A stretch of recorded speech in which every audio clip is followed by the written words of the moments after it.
নমস্কার, আমি কৈলাসহরের স্থানীয় সাংবাদিক শুভঙ্কর দাস। প্রতিদিনের মতো গতকাল রাত্রিবেলাও যে কৈলাসহর পিডব্লিউডি যে এফএম কোয়ার্টার কমপ্লেক্স আছে, সেখানে বাইক এবং গাড়ি পার্কিং করার যে জায়গা আছে, প্রতিদিনের মতো গতকাল রাত্রিবেলাও আমার বাইকটি সেখানে রাখি।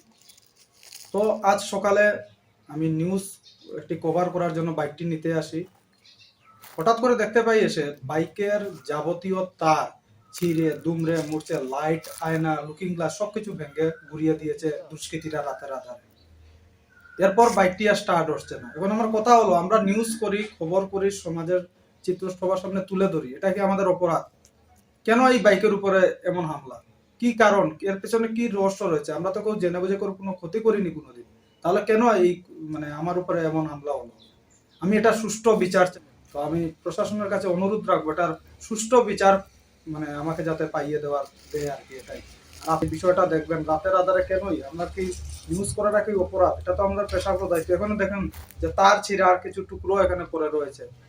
আমি কিছু বুঝে উঠতে পারিনি কি কারণে এমন হলো আমার সাথে। ধন্যবাদ। কিছুক্ষণ আগে আমি উক্ত বিষয়টা নিয়ে কৈলাসহর থানায় একটি লিখিতভাবে অভিযোগ দায়ের করেছি। প্রশাসন যাতে এটা সুষ্ঠু তদন্ত করে বিচার পাইয়ে দেয়, এটাই আমি দাবি রাখি। আর আমার বিশ্বাস আছে পুলিশ প্রশাসন সেটার সুষ্ঠু বিচার করবে।